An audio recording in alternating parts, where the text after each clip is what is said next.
Hello and welcome to the video lecture based upon the study material on Hoffman, Curtius and Lawson rearrangement.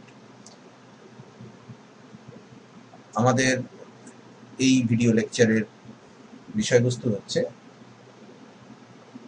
Migration from carbon to electron deficient nitrogen. সেখানে আমাদের সিলেবাসে 5টা rearrangement পড়ার কথা বলা আছে, তার মধ্যে হফম্যান, কার্টিয়াস, লসন, এই 3টে রিঅ্যারেঞ্জমেন্ট আমরা এই স্টাডি মেটেরিয়ালটাতে কভার করব। অ্যাকচুয়ালি হফম্যান, কার্টিয়াস, লসেন এবং তার সাথে স্মিট, এই 4টে রিঅ্যারেঞ্জমেন্ট তারা থিমেটিক্যালি এবং মেকানিস্টিক্যালি সিমিলার। এই 4টে রিঅ্যারেঞ্জমেন্টকে একটা বাক্সের মধ্যে ঢুকিয়ে আমি এখানে দেখিয়েছি 4 রকম কালার এখানে ইউজ করা হয়েছে। এদের স্টার্টিং মেটেরিয়ালগুলো সবকটাই আলাদা। একটা ক্ষেত্রে primary amide, reagent bromine NaOH, একটা ক্ষেত্রে অ্যাসাইল অ্যাজাইড, অ্যাপারেন্টলি কোনো রিএজেন্ট নেই, জাস্ট হিটিং। একটা ক্ষেত্রে হাইড্রক্সামিক অ্যাসিড দিয়ে ট্রিটমেন্ট, আর একটা ক্ষেত্রে কার্বক্সিলিক অ্যাসিড, যেখানে হাইড্রাজোয়িক অ্যাসিড এবং সালফিউরিক অ্যাসিড দিয়ে তাকে ট্রিট করা হচ্ছে। প্রথমটা হচ্ছে হফম্যান, তারপরেরটা হচ্ছে কার্টিয়াস, তারপরেরটা হাইড্রক্সামিক অ্যাসিড হচ্ছে লসেন এবং কার্বক্সিলিক অ্যাসিড হচ্ছে স্মিট। তার মানে অ্যামাইড ডিগ্রেডেশনটা, অ্যামাইডের রিঅ্যারেঞ্জমেন্ট আন্ডার ব্রোমিন অ্যালকালি হচ্ছে হফম্যান, অ্যাসাইল অ্যাজাইডের জন্য যে রিঅ্যারেঞ্জমেন্ট সেটা হচ্ছে Curtius, hydroxamic acid under acidic condition rearrange করলে তাকে বলা হয় লসেন, এবং কার্বক্সিলিক অ্যাসিডের rearrangement with hydrazoic acid and sulphuric acid is called schmidt reaction. এদের প্রত্যেকের মধ্যে সিমিলারিটিটা হচ্ছে যে এরা একটা কমন ইন্টারমিডিয়েট তৈরি করে, যেটাকে আমরা বলে থাকি আইসোসায়ানেট, যেটা অনেকটা আমাদের কিটিন কিংবা অ্যালিনের সঙ্গে তার চেহারার কিছুটা মিল রয়েছে। এই আইসোসায়ানেটকে যদি প্রপার কন্ডিশনে হাইড্রোলিসিস করা যায় তাহলে সেখান থেকে আমরা একটা প্রাইমারি অ্যামিন পাই। এখানে আমি আর দিয়ে লিখেছি, কিন্তু আর ইজ ইকুয়াল টু অ্যালকিল যেরকম হতে পারে, অ্যারাইল গ্রুপও হতে পারে। মেকানিস্টিক সিমিলারিটিও এই 4টে রিঅ্যাকশনের মধ্যে রয়েছে, যেটা আমরা বললাম যে এটা কমন ইন্টারমিডিয়েট, কমন একটা ইন্টারমিডিয়েটের থ্রু দিয়ে যায়, অর্থাৎ কোথাও না কোথাও একটা মেকানিস্টিক সিমিলারিটি এদের রয়েছে, যদিও এদের প্রত্যেকের স্টার্টিং মেটেরিয়ালটা আলাদা। প্রত্যেকটা ক্ষেত্রে একটাই কম্পাউন্ড তৈরি হয়, সেটা হচ্ছে একটা প্রাইমারি অ্যামিন, অ্যালিফ্যাটিক কিংবা অ্যারোম্যাটিক। এছাড়াও আরো ভেতরে ঢুকলে আমরা এরপর দেখব যে এদের যে স্টার্টিং মেটেরিয়ালগুলো আলাদা, কিন্তু তাদের সোর্সটা মোটামুটি একই। অতএব সেখানেও একটা সিমিলারিটি এদের মধ্যে আমরা লক্ষ্য করি। এদের বিস্তারিত বিবরণ ইন্ডিভিজুয়াল স্পেসিফিক কেসে যাওয়ার আগে আমরা একটা জেনারেলাইজড মেকানিজমকে দেখার চেষ্টা করি। বেসিক্যালি এখানে দুটো স্টেজে রিঅ্যাকশনটা হয়। একটা হচ্ছে আইসোসায়ানেটের ফর্মেশন, আমাদের রিঅ্যারেঞ্জমেন্ট স্টেপটা তার মধ্যেই ইনভলভ। আরেকটা হচ্ছে আইসোসায়ানেটের হাইড্রোলিসিস, যেখানে অ্যামিনটা বেরিয়ে আসছে। এদেরকে যদি আমরা একটা জেনারেল স্ট্রাকচারের মাধ্যমে রিপ্রেজেন্ট করার চেষ্টা করি তাহলে সেটা খানিকটা এই ধরনের একটা স্ট্রাকচার হবে, যেখানে একটা acyl group R is equal to alkyl বা অ্যারাইল, সেটা নাইট্রোজেনের উপর রয়েছে। এই নাইট্রোজেনের উপরে একটা হাইড্রোজেন আছে এবং তার সাথে একটা লিভিং গ্রুপ রয়েছে। অবভিয়াসলি এইসব জায়গায় দেখে তাদেরকে হয়তো সবসময় বোঝা যাচ্ছে না যে লিভিং গ্রুপ কিরমভাবে আছে নেই, কিন্তু রিঅ্যাকশন কন্ডিশনে এই ধরনের কোনো একটা স্পিসিস তৈরি হবে যেখানে নাইট্রোজেন একটা লিভিং গ্রুপকে হোল্ড করছে, এবং তারপর সেই মিডিয়ামে এরকম একটা সিচুয়েশন তৈরি হবে যেখানে এই হাইড্রোজেনটা লস হবে, এবং এই হাইড্রোজেনটা লস হওয়ার পর এই ধরনের কোনো একটা ইন্টারমিডিয়েট থেকে রিঅ্যারেঞ্জমেন্টই হবে, এবং এই রিঅ্যারেঞ্জমেন্টের আমরা 3টে অ্যারো দেখিয়েছি। আমরা সব সময় এই মেকানিজমটাকে এই 3টে অ্যারো দিয়ে ক্যারেক্টারাইজ করব। প্রথম অ্যারো হচ্ছে নীল অ্যারো, লিভিং গ্রুপ বেরিয়ে যাবে। তারপরের অ্যারোটা হচ্ছে গ্রিন অ্যারো, 2 নম্বর, আর মাইগ্রেট করবে ফ্রম কার্বন টু নাইট্রোজেন। এখানে নাইট্রোজেন লিভিং গ্রুপ বন্ডের বন্ড ব্রেকিং এর এক্সটেন্ট আর এর সঙ্গে নাইট্রোজেনের বন্ড মেকিং এর এক্সটেন্টের থেকে ফাস্টার, অর্থাৎ বন্ডটা তাড়াতাড়ি ব্রেক করবে, এবং সেই জন্য এই নাইট্রোজেনটার মাথায় অ্যাকচুয়ালি কিছু ইলেকট্রন ডেফিসিয়েন্সি আমরা দেখতে পাবো। এবং সেই জন্যই এটাকে আমরা বলছি মাইগ্রেশন ফ্রম কার্বন, এখানে carbonyl carbon, to the electron deficient nitrogen. এবং এই আর যখন মাইগ্রেট করতে শুরু করেছে তখন কার্বনিল কার্বনও ইলেকট্রন ডেফিসিয়েন্সি এক্সপিরিয়েন্স করতে শুরু করবে। আমার নাইট্রোজেন যেটাতে মাইগ্রেশনটা হচ্ছে তাতে দুটো লোন পেয়ার আছে, একটা লোন পেয়ার ওকে স্টেবিলাইজ করবে, তাহলে এটা হচ্ছে আমার 3 নম্বরের। অর্থাৎ এল লিভস, আর মাইগ্রেটস, নাইট্রোজেন স্টেবিলাইজেস দি ইনসিপিয়েন্ট ক্যাটায়ন।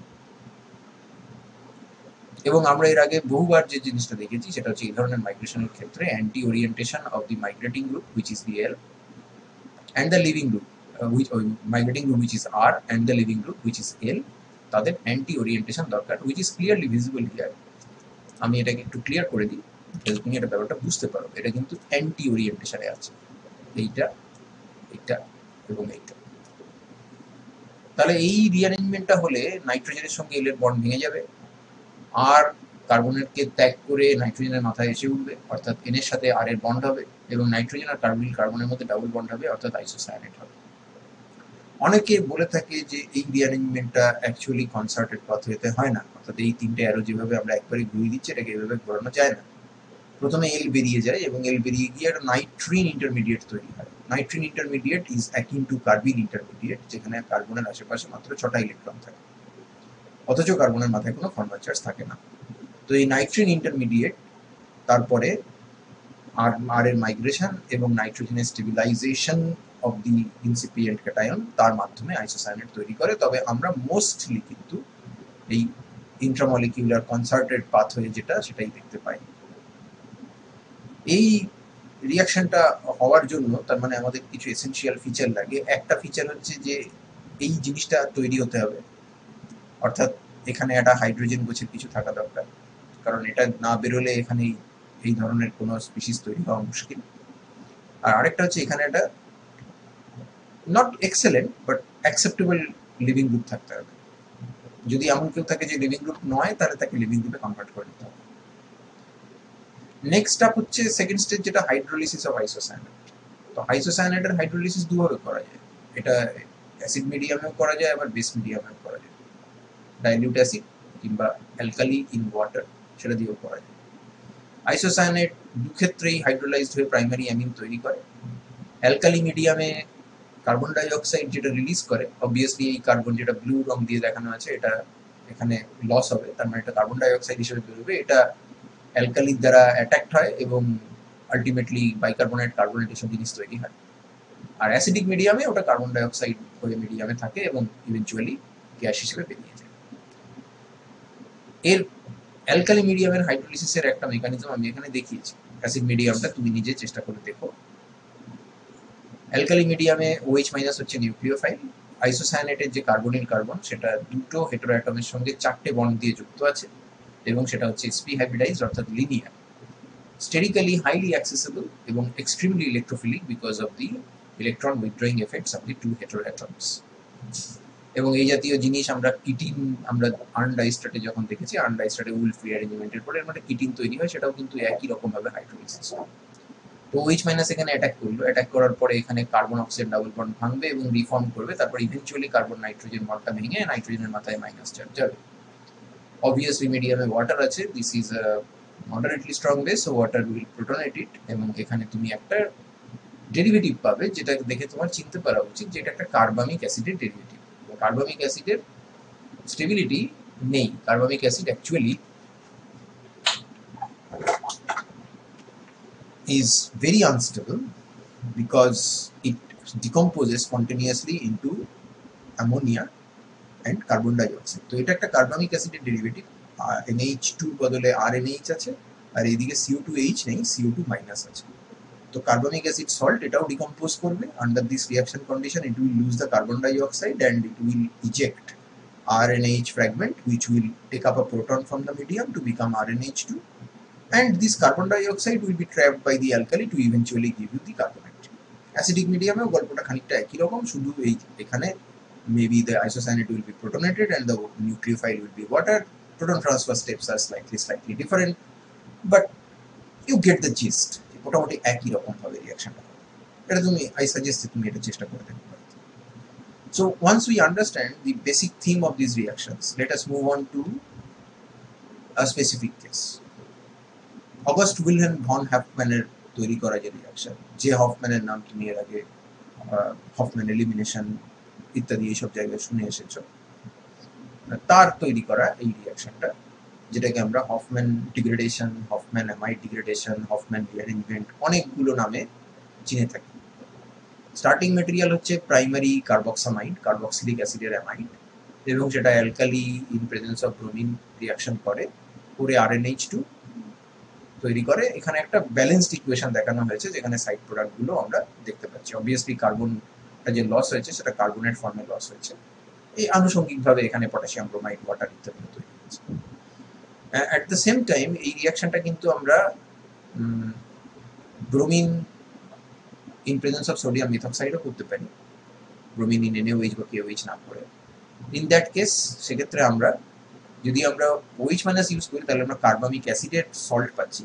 ওখানে যেহেতু নিউক্লিওফাইলটা হচ্ছে মেথক্সাইড, তাহলে আমরা কার্বামিক অ্যাসিডের সল্ট পাবো না, সেখানে আমরা কার্বামেট এস্টার পাবো, which are also known as the urethanes. এটাকে যদি ফার্দার হাইড্রোক্সাইড দিয়ে ট্রিট করা হয় তো এই ফার্দার হাইড্রোলিসিস হবে। এস্টার হাইড্রোলিসিসের মেকানিজম জানা আছে তোমাদের, এবং এখান থেকে আমরা কার্বনিক অ্যাসিডের সল্টটাকে রিলিজ করতে পারবো, which will eventually undergo decomposition to give you the RNH2। তো এর মেকানিজম যাওয়ার আগে প্রসিডিউরটা একবার জাস্ট জেনে নাও। সেটা হচ্ছে অ্যামাইডটাকে একটা ঠান্ডা সলিউশনে ডিসলভ করা হয়, bromine in alkali, which is also alkali hypobromide or hypochloride, এবং এই রেজাল্টিং সলিউশনটাকে 70 থেকে 80 ডিগ্রি সেন্টিগ্রেডে হিট করলে the rearrangement takes place automatically, and once you have the rearrangement, the isocyanate is there, so it is hydrolyzed in situ. The question is যে primary কার্বক্সামাইডটা আমি বানাবো কোথা থেকে? অফকোর্স অ্যামাইড বানানোর সব থেকে ভালো টেকনিক হচ্ছে কার্বক্সিলিক অ্যাসিড ক্লোরাইডের মধ্যে অ্যামোনিয়া দিয়ে দাও এক্সেস, কারণ অ্যামোনিয়া একটা পার্ট নিউক্লিওফাইল হিসেবে কাজ করবে, the other part will capture the HCl that is going to be liberated, so that part will act as a base. Ammonia can be used in excess because it is plentiful and inexpensive, therefore this is a good technique. আর acid ক্লোরাইডটা আমি কোথায় পাবো? Obviously carboxylic acid থেকে পাবো, যেটা SOCl2 কিংবা PCl5 or whatever reagent you choose. Oxalyl chloride DMF, that also works, নিতেই পারো, সেগুলো আমরা করি থাকি। মেকানিজম কি হবে? অফকোর্স জেনারিক মেকানিজমটা আমরা জানি, but for this particular rearrangement reaction, let us consider the mechanism how this reaction takes place. তো এই হাইড্রোজেনের পিকে হচ্ছে 17 এর কাছাকাছি। সোডিয়াম হাইড্রোক্সাইড দিলে this hydrogen is picked off and we get a resonance stabilized anion, and that anion is actually a nucleophile as well. তার অক্সিজেনের মাথাতেও negative charge আছে, নাইট্রোজেনের মাথাতেও নেগেটিভ চার্জ আছে। The softer end is obviously nitrogen. You have a good electrophile around in this medium, so ব্রোমিনের সাথে reaction হবে, bromine electrophile হিসেবে কাজ করবে, and you get a N-bromoamide. This is isolable, এটাকে isolate করে দেখা গেছে, মানে বিভিন্ন রিয়াকশনের ক্ষেত্রে এটা আইসোলেট করেছে, and this that kind of proves যে এই রিয়াকশনটা এই ইন্টারমিডিয়েটের থ্রু দিয়ে যায়।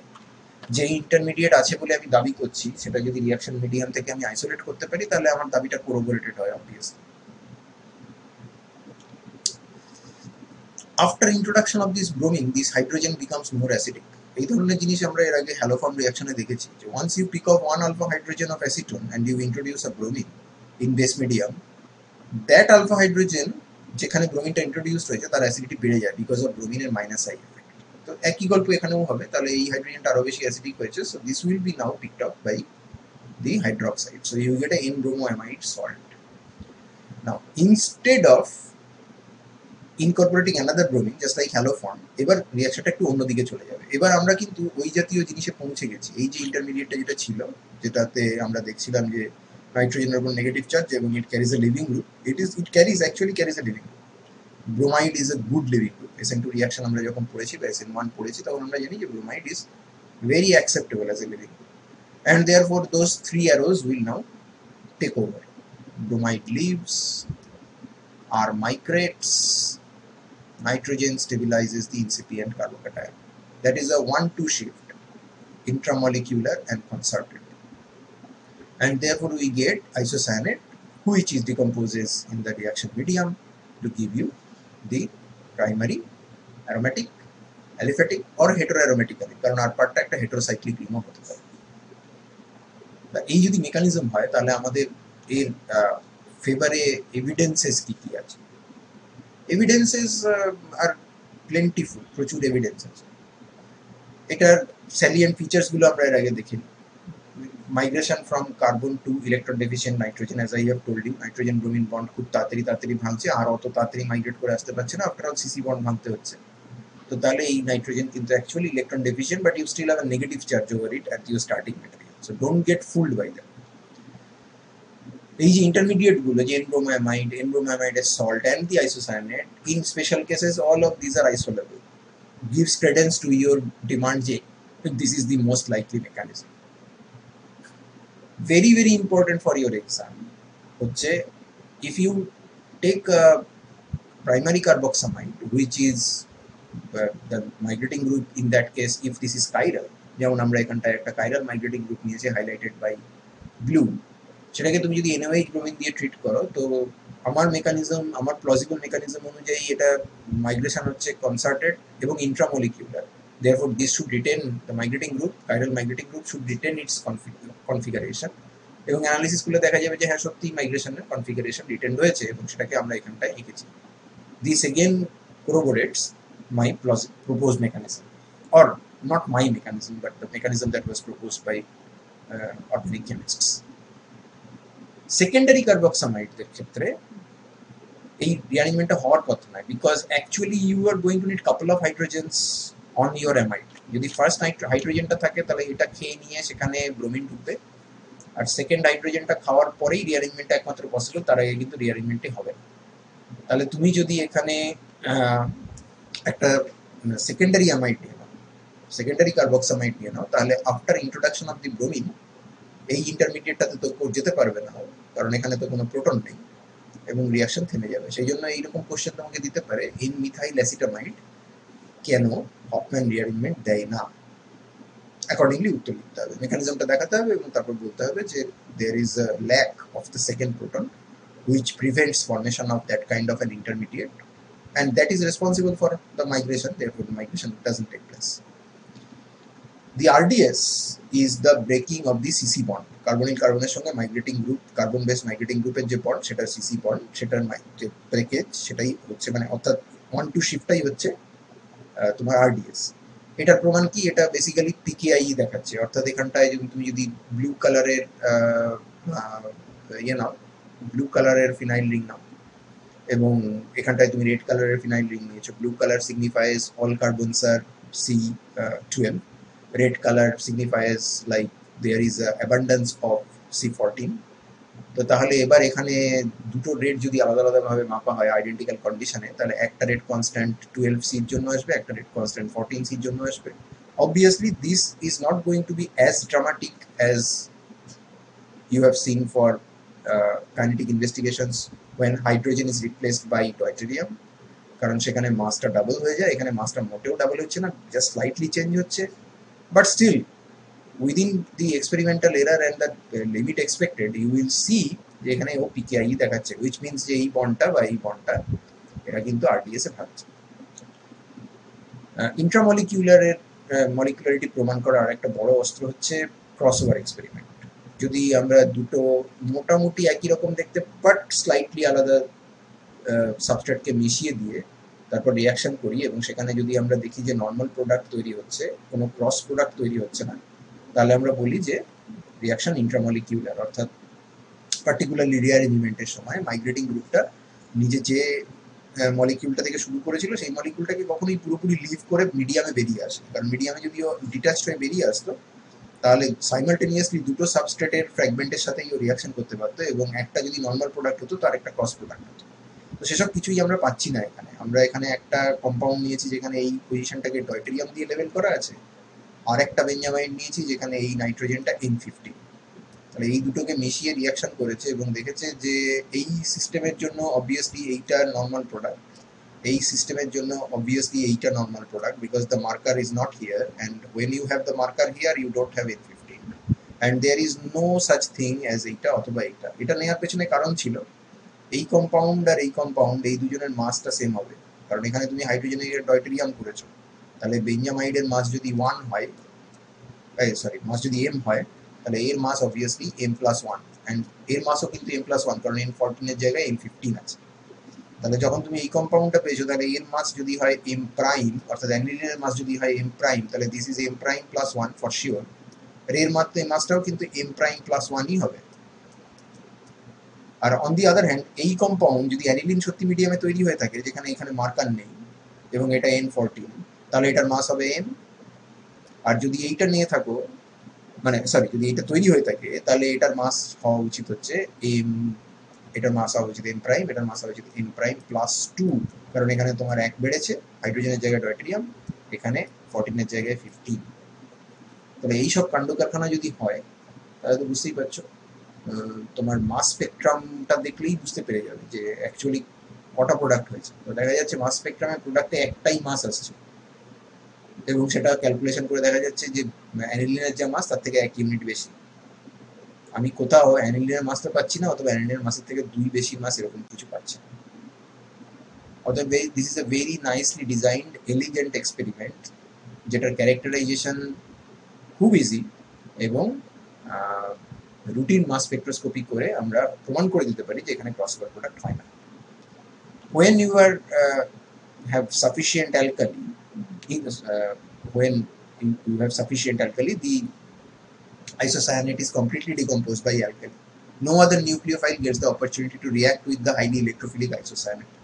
But যদি অ্যালকালি ডেলিভারেটলি কিছু কম থাকে, তো তাহলে এই যে RNH2 যেটা প্রডিউস হচ্ছে, বা মিডিয়ামে যে আনরিয়াক্টেড RCONH2 আছে, তারা আইসোসায়ানেটের মতো হাইলি ইলেকট্রোফিলিক স্পিসিসের সঙ্গে রিয়াকশন করতে পারে। যদি অ্যামিনটা রিয়াকশন করে, তাহলে আমরা এই ধরনের একটা ডেরিভেটিভ পাবো, which is obviously a substituted urea. যদি কার্বক্সামাইড রিয়াক্টেন্টটা রিয়াকশন করে, তাহলে আমরা এই ধরনের কিছু পাবো, যেটাকে আমরা অ্যাসাইল ডেরিভেটিভ অফ ইউরিয়া পেতে পারি। এগুলোও পাওয়া যায়, which kind of goes to show যে an isocyanate is probably there in the reaction medium, which is reacting with the amine and the carboxamide to give this sort of side products. এটা deliberately তুমি মিডিয়ামে একটা dearth of alkali তৈরি করতে পারো, and then you can inspect যে হ্যাঁ এগুলো সত্যি সত্যি হচ্ছে। Let us move on to the synthetic utility of Hoffman rearrangement. Hoffman rearrangement এর থেকে এরকম কোশ্চেনও দেয় যে কিছু কনভার্সন দিল হয়তো তোমার, এটা দিয়ে তা দিতে পারে যে অর্থোজাইলিন বা ন্যাফথালিন থেকে আমরা অ্যানথ্রানিলিক অ্যাসিড কি করে বানাবো। অ্যানথ্রানিলিক অ্যাসিড বানানোর একটা টেকনিক হচ্ছে হফম্যান রিঅ্যারেঞ্জমেন্ট। তো অর্থোজাইলিন বা ন্যাফথালিন যে কোনো যাকেই তুমি নাও, তার সাইড চেনে এরকম দুটো অর্থো পজিশনে দুটো কার্বন বেস গ্রুপ আছে, সেটাকে ভিগরাস অক্সিডেশন করলে তারা থ্যালিক অ্যাসিড তৈরি করে। থ্যালিক অ্যাসিডকে হিট করলে সেখান থেকে জল বেরিয়ে যায়, থ্যালিক অ্যানহাইড্রাইড তৈরি হয়। গ্লেশিয়াল অ্যাসিডিক অ্যাসিড মিডিয়ামে থ্যালিক অ্যানহাইড্রাইডকে ইউরিয়া দিয়ে ফোটালে খুব সুন্দর এবং ক্লিন রিয়াকশন, সেখানে থ্যালিমাইড তৈরি হয়। থ্যালিমাইড তোমার মনে থাকবে, তুমি গ্যাব্রিয়েল থ্যালিমাইড সিনথেসিসে এই কম্পাউন্ডটাকে দেখেছিলে। This is how this phthalimide is prepared. সেখানে আমরা থ্যালিমাইডকে অ্যামোনিয়ার ডেরিভেটিভ হিসেবে কাজে লাগিয়েছিলাম, যার দুটো ভ্যালেন্সি ব্লক করা আছে, এবং সেই জন্য আমরা প্রাইমারি অ্যারোমেটিক অ্যামিন বানানোর মতো উপযুক্ত পরিস্থিতি ওখানে তৈরি করেছিলাম। তো এর উপর ব্রোমিন এনএইচ দিলে হফম্যান রিঅ্যারেঞ্জমেন্ট হবে, এবং সেখান থেকে আমরা সোডিয়াম সল্ট অফ অ্যানথ্রানিলিক অ্যাসিড পাবো, which on acidification in buffer medium. The question is, why do you need buffer? Think about it, যে এখানটায় তোমার বাফার মিডিয়াম কেন লাগছে। এখানে অ্যানথ্রানিলিক অ্যাসিড তৈরি হবে এবং অ্যানথ্রানিলিক অ্যাসিড প্রেসিপিটেট করবে। নাও তোমার ফার্স্ট কোশ্চেন হতে পারে যে এইখানে নাইট্রোজেনের উপরে, this is not a primary carboxamide, this is not even an amide, this is actually an imide. তো এর দুটো ওর উপর দুটো হাইড্রোজেন নেই, তাহলে কি করে হফম্যান দিল? কারণ একটু আগে বলেছেন যে দুটো হাইড্রোজেন না থাকলে হফম্যান হবে না। তো লাইক জাস্ট চেক কি করে হচ্ছে। তো প্রথমে যে হাইড্রোজেনটা আছে তার পিকে অবভিয়াসলি অনেক কম প্রাইমারি কার্বক্সামাইডের থেকে, ও OH মাইনাস ওকে স্বচ্ছন্দে ডিপ্রোটোনেট করবে, and I get a resonance stabilized anion. এই অ্যানায়নটা আমরা থ্যালিমাইড সিনথেসিসের সময়ও দেখেছি। This is the anion which was responsible for alkylation. সেখানে RX এর উপর অ্যাটাক করেছিল, এখানে ব্রোমিনের উপর অ্যাটাক করবে। তো ব্রোমিনের উপর অ্যাটাক করে N-bromoimide হবে। নাও এই জায়গাতে নেগেটিভ চার্জ আর হতে পারছে না, বিকজ এখানে there is no proton, but there is a carbonyl group attached to this, and this carbonyl can undergo nucleophilic attack from hydroxide. তো এটা নর্মালি হয় না কেন? ওই জায়গায় ওখানে হাইড্রোলিসিস হয়ে যায় না কেন? মানে সর্ট অফ তুমি তো বলতেই পারো যে এই জায়গাটাতে কেন, এখানে কেন এইটা এখানে অ্যাটাক করছে না, OH মাইনাস এখানে কেন অ্যাটাক করছে না? তার কারণ হচ্ছে যে এখানে একটা হাইড্রোজেন আছে, যে হাইড্রোজেনটা অনেক বেশি অ্যাসিডিক। তো এই হাইড্রোজেনটাকে খাবে hydroxide, instead of acting as a nucleophile it will act as a base. The base nucleophile dichotomy, my man. You don't forget that. When you read organic chemistry, you never forget that whatever is a base can act as a nucleophile, and whatever is a nucleophile, given the opportunity, will act as a base. তো এখানেও base হিসেবে কাজ করতে পারে। আর এই জায়গাটাতে আরেকটা জিনিস হয়েছে, সেটা হচ্ছে দুটো কার্বনিলের মধ্যে নাইট্রোজেনের যে প্লাস আর এফেক্ট সেটা ডিস্ট্রিবিউটেড হয়ে গেছে। This is a cross conjugated system, so this carbonyls are actually much more electrophilic compared to uh, compared to amide carbonics. Amide carbonics are generally very poor electrophilic. ওই জন্য তাদেরকে ভাঙতে গেলে অনেক অনেক বেশি টেম্পারেচার লাগে, রিফ্লাক্সিং কন্ডিশন লাগে, so on and so forth. তো হাইড্রোক্সাইড এখানে অ্যাটাক করবে, যদি অ্যাটাক করে তাহলে খুলবে, টেট্রাইডাল ইন্টারমিডিয়েট হবে, পুশব্যাক করবে। হাইড্রোক্সাইড তো বেরোতে পারে, কিন্তু এট দ্য সেম টাইম আরেকটা জিনিসও বেরোতে পারে, সেটা হচ্ছে এই পার্টটা বেরিয়ে গেল, উইচ মিনস যে দেখো তুমি এইখানে তোমার সেই সিস্টেম কিন্তু তৈরি হয়ে গেছে, যেখানে নাইট্রোজেনের উপর লিভিং গ্রুপ আছে এবং তার পাশে একটা কার্বনিলও আছে। তো এবার you can pretty much understand that the very first thing that will happen is deprotonation of this carboxylic acid, because it is a strong acid. তো এটাকে ডিপ্রোটনেট করিয়ে দাও। এটা ফর মেকানিজম সেক তোমার দেখানো উচিত। কেউ যদি এই মেকানিজমটাকে সরাসরি এইখান থেকে রিঅ্যারেঞ্জমেন্ট করে তাহলে কিন্তু সেটা টেকনিক্যালি ভুল হলো, বিকজ এই প্রোটনটা কিন্তু এই মিডিয়ামে থাকতে পারে না। তো ওটাকে খেয়ে নেবে, বেস খেয়ে নেবে, তার মানে you need plentiful of base, and you have plentiful of base. তো তৈরি হয়েছে অ্যানায়ন, তৈরি হয়েছে, এটা ডাইঅ্যানায়ন মতো তৈরি হয়েছে। Now this thing is leaving, bromide leaves, something migrates. What is that something? This whole group. And remember, এই যে পয়েন্টটা থেকে মাইগ্রেশনটা হচ্ছে, অর্থ to that point we have a carboxylate which has actually plus I effect. Because this is a migration from carbon to electron deficient nitrogen, this presence of this carboxylate actually helps in this migration. তাহলে মাইগ্রেশনটা হলো, migration হওয়ার পরে look carefully কি হলো, তার মানে পুরো এই জিনিসটা যদি ইন্ট্যাক্ট থাকে তাহলে এই পয়েন্টটাতে at this very point I will have the nitrogen. That nitrogen will be double bonded with a carbon, which will be double bonded with the oxygen. So I get the isocyanate, যেখানে আইসোসায়ানেটের R গ্রুপটা হচ্ছে basically একটা benzene ring, যার অর্থ পজিশনে একটা CO2 minus group আছে। So what do you expect now? You expect this thing to be hydrolyzed, and that will be hydrolyzed. And once it hydrolyzes, this everything will go away, and you get sodium nitrate. Hopefully this matter is clear to you. Try this mechanism because এটা কিন্তু পরীক্ষায় আসতে পারে। Similarly, if you take not the benzo analog but the other thing, that is the succinimide, so you will get a beta alanine.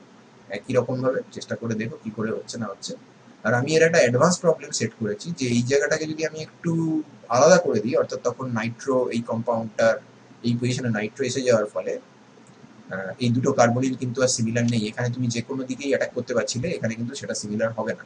এইখানে carbonyl attack করলে একরকম product পাবো, এইখানে কার্বনিল অ্যাটাক করলে আরেক রকম প্রোডাক্ট পাবো। আমরা একটা পার্টিকুলার প্রোডাক্ট পাচ্ছি, কেন পাচ্ছি সেটার মেকানিজম ইত্যাদি তুমি ট্রাই করে দেখো, দুটো প্রোডাক্ট কি করে তৈরি হতে পারে এবং কেন এই প্রোডাক্টটাই স্পেসিফিক্যালি তৈরি হচ্ছে। এগুলো বাড়ির কাজের জন্য ছেড়ে দেওয়া যাবে। If you have any problems just contact me.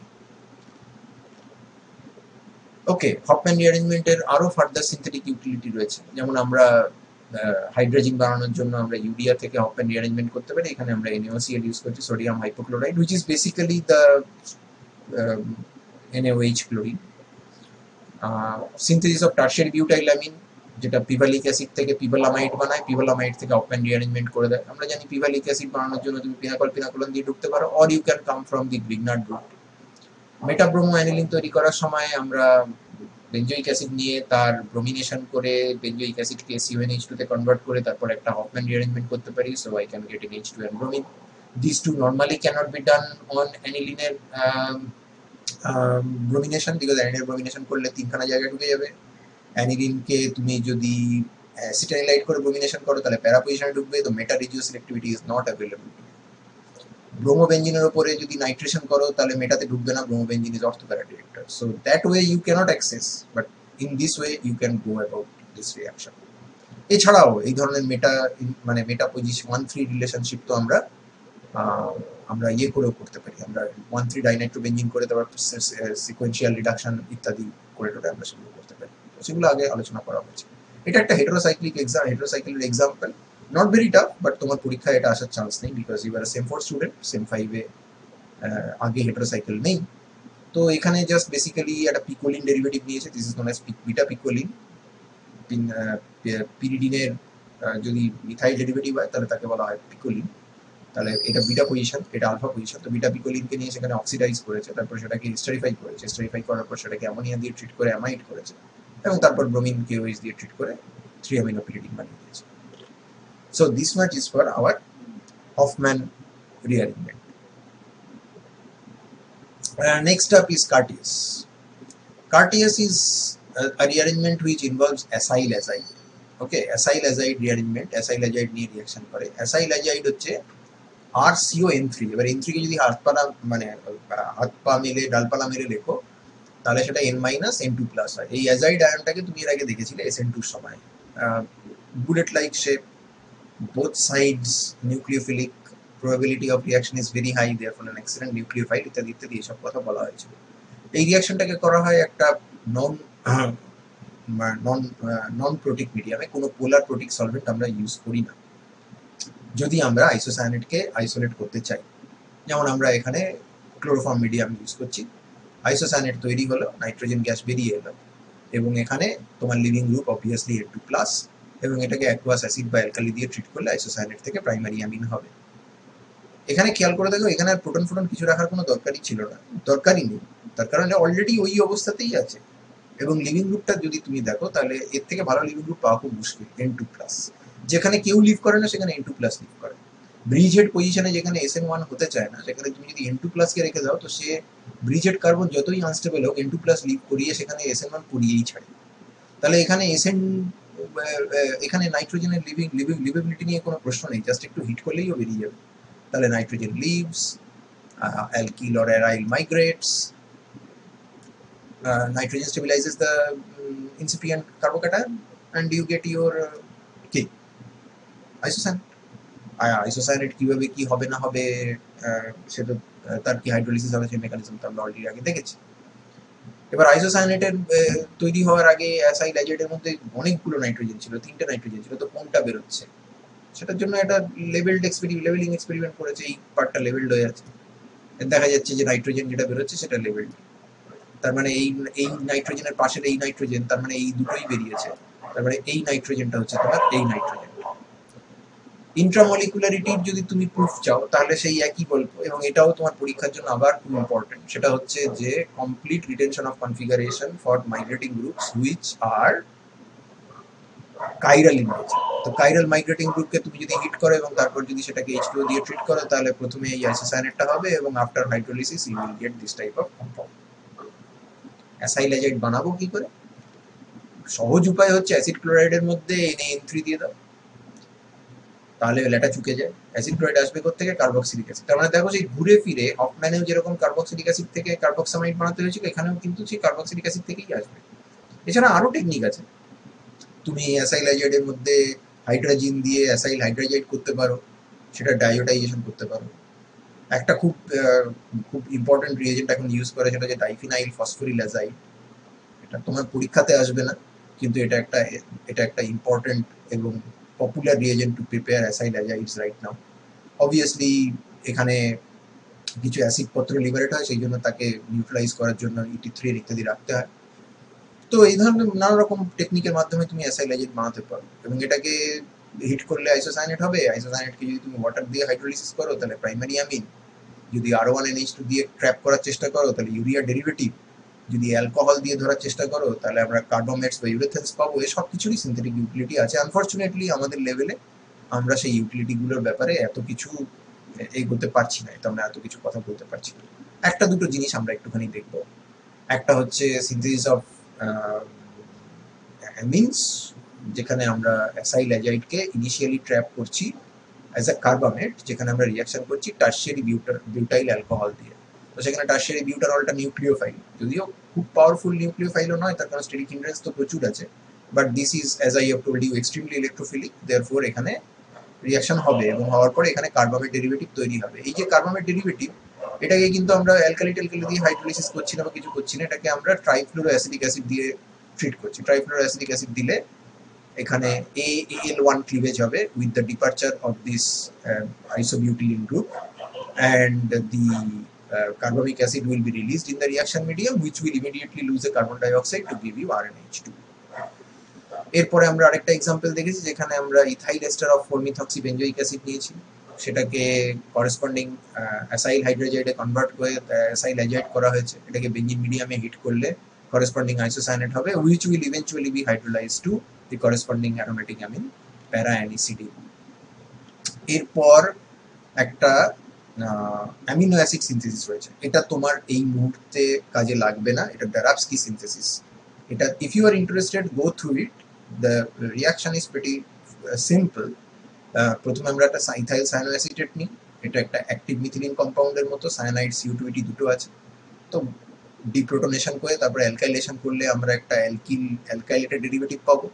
এই অ্যালকাইলেটেড ডেরিভেটিভের এই পার্টটাকে আমরা অ্যাসাইল অ্যাজাইডে যদি কনভার্ট করি, তারপর সেখান থেকে ইথানল মিডিয়ামে হিট করলে সেখান থেকে আইসোসায়ানেট হয়ে ইউরেথেন ডেরিভেটিভ হবে, যেটাকে 20% HCl দিয়ে রিফ্লাক্স করলে not only this part will go away but this cyanide will also be hydrolyzed to the CO2H. So this is a good method for synthesis of certain alpha amino acids. However, এটা তো তোমার semester 5-এ আছে, কাজে এখানে এই কোশ্চেনটা বোধহয় আমরা এক্সপেক্ট করব না। এছাড়াও আমরা কিটোন তৈরি করার জন্য কাজে লাগাতে পারি alpha bromo acid chloride. Think about it যে এই ধরনের কম্পাউন্ডদের কি করে বানায়, কার্বক্সিলিক অ্যাসিডের আলফা পজিশনে হ্যালোজেনেশন কি করে করে, you should know that reaction, আমি এখানে বলছি না, বাট থিঙ্ক অ্যাবাউট ইট। এটাকে সোডিয়াম অ্যাজাইড দিয়ে ট্রিট করলে এখানে অ্যাসাইল অ্যাজাইড ডেরিভেটিভ তৈরি হয়, এটাকে যদি হিট করা হয় তাহলে এখান থেকে আইসোসায়ানেট হবে, এই আইসোসায়ানেটকে যদি ওয়াটার দিয়ে ট্রিট করো তাহলে এই জায়গাটাতে সব ডিকম্পোজিশন ইত্যাদি হয়ে এখানে NH2 হবে, এই একই কার্বনের উপর NH2 আর ব্রোমিন থাকবে, তো সেই জিনিসটা হাইড্রোলিসিস হবে এবং হাইড্রোলিসিস হয়ে গিয়ে এখান থেকে আমরা একটা কিটোন ডেরিভেটিভ পাবো। You might want to try that mechanism at your home, কারণ এটা কিন্তু বেসিক্যালি এটা একটা কার্বনিল কম্পাউন্ডের কেমিস্ট্রির গল্প, সেটা তুমি পড়ে এসেছো সেমিস্টার 3-তে যে 1,1 ডাইএক্স গোছের কম্পাউন্ড থাকলে কিভাবে কি হয়, কিরকম কি হয়, aminals, hemiaminals, hemiacetals, acetals, etc. etc. You have also studied a little bit about orthoesters as well. So এই রিঅ্যাকশনটা তোমার পড়া উচিত। তবে এটাও কিন্তু একটু of track synthetic utility. Acyl azide থেকে মোস্টলি যে ধরনের কোশ্চেনগুলো দেয় সেটা হচ্ছে এই ধরনের রিঅ্যারেঞ্জমেন্টের রিঅ্যাকশনের কোশ্চেন, যে জানতে চাই যে ইন্ট্রামলিকুলারিটিটা কীভাবে প্রুফ হয় বা ইত্যাদি, বা এটা দিলে কি হবে ইত্যাদি। ফাইনালি আমাদের হাতে যেটা আছে সেটা হচ্ছে লসেন রিঅ্যারেঞ্জমেন্ট, এই ভিডিও লেকচারের লাস্ট পার্ট, লসেন WC লসেনের নামে, এবং এখানে হাইড্রক্সামিক অ্যাসিড দিয়ে রিঅ্যাকশন করে, হাইড্রক্সামিক অ্যাসিডকে H+ দিয়ে হিট করলে আইসোসায়ানেট হয়, সেই আইসোসায়ানেটকে ওয়াটার দিয়ে হাইড্রোলিসিস করে অ্যাসিড মিডিয়ামে RnH2 হয়। তো অ্যাকচুয়ালি এটা কি করে হচ্ছে তো দেখা যাক। এই হাইড্রক্সামিক অ্যাসিড, এটার মধ্যে যদি তুমি প্রোটন দাও তাহলে এই red nitrogen is actually less basic than oxygen, কারণ নাইট্রোজেনটা মোর বেসিক হওয়ার কথা, কিন্তু এই অক্সিজেনের তুলনায় নাইট্রোজেনটা less basic, that is because নাইট্রোজেনের লোন পেয়ার কিন্তু কার্বনিলের উপরে ডিলোকালাইজড হয়ে আছে। No such thing for OH, and actually it is suffering from lone pair repulsion, তো ওখানে প্রোটনেশন হবে। once it becomes protonated, this is a very good living group and you actually don't need this hydrogen to go away. আগের বার আমরা দেখছিলাম যে এখানটা একটা N- হওয়া দরকার ছিল, বাট এখানে আসলে দরকার হবে না, because now your living group is very good. তো OH2+ বেরিয়ে গেল 1 নম্বর, 2 নম্বর আর মাইগ্রেট করলো, 3 নম্বরে নাইট্রোজেনের লোন পেয়ার দিয়ে আমরা ওটাকে স্টেবিলাইজ করছিলাম, সেটা তুমি করতেই পারো, but at the same time তুমি এখানে CNH বন্ডটাকে ভেঙে দিতে পারো, যে অ্যাজ ও প্রোটন ছেড়ে দিল এবং কার্বনটাকে স্টেবিলাইজ করবে, তাহলে আবার সেই 1-2 কনসার্টেড ইন্ট্রামলিকুলার শিফট এবং আইসোসায়ানেট পাওয়া গেল, এবং এখান থেকে আমরা রিঅ্যাকশনটা ফার্দার যেরকম হবে সেরকম দেখব। এখন এই হাইড্রক্সামিক অ্যাসিড কে তার জিনিসটাকে গুড লিভিং গ্রুপে কনভার্ট করার জন্য অনেক কিছু করে, যেমন এই যে হাইড্রক্সামিক অ্যাসিডের এই OH-টাকে অ্যাসাইলেশন করে দেখো, ও অ্যাসাইল হাইড্রক্সামিক অ্যাসিড বানিয়েছে, ও অ্যাসাইল হাইড্রক্সামিক অ্যাসিড বানিয়ে সেটাকে যদি OH- দিয়ে ট্রিট করা যায় তাহলে সেটা কিন্তু একটা আইসোসায়ানেটে কনভার্টেড হবে, বিকজ এই যে হাইড্রোজেনটা হচ্ছে অ্যাসিডিক, তো এই OH- ফার্স্টে এই প্রোটনটাকে খাওয়ার পরে খেয়াল করে দেখো এই কম্পাউন্ডটা যে পেয়েছি এইখানটায় আমার তাহলে গুড লিভিং গ্রুপ এসে গেছে, নাইট্রোজেনের মাথায় নেগেটিভ চার্জ, পাশের কার্বনে মাইগ্রেটিং গ্রুপ রয়েছে। So again I expect these three arrows to take over. One is carboxylate leaves, two is sorry, two is R migrates, and three is nitrogen stabilizes the carbonyl carbon. তাহলে intramolecular shift হয়ে গেল, 1 to intramolecular shift হয়ে গেল, and you get the isocyanate. And isocyanate তারপরে যা ফেট সেটা আছে। হাইড্রোক্সামিক acid বানায় কি করে? হাইড্রোক্সামিক অ্যাসিড বানায় অ্যাকচুয়ালি এস্টার থেকে।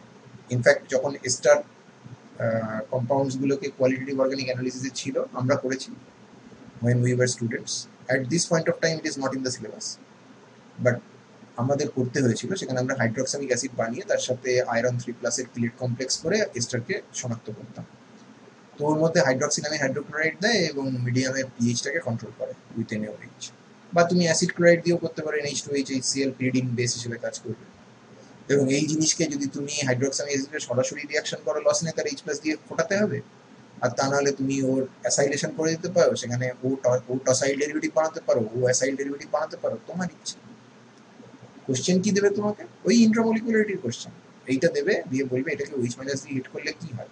সে একই গল্প, এখান থেকে ফার্স্টে প্রোটন খাবে, তারপরে ওই মাইনাস এন এর মাথায় মাইনাস ইন্টারমিডিয়েটটা হবে, তারপরে 3টে অ্যারো ঘুরিয়ে দেবে, কার্বক্সিলেট এখানে বেঞ্জয়েড বেরিয়ে যাবে, আর এই পুরো মাইগ্রেট করবে with retention of configuration, isocyanate হবে, হাইড্রোলিসিস হবে, and that is what you get. This is the isocyanate and that is the proton.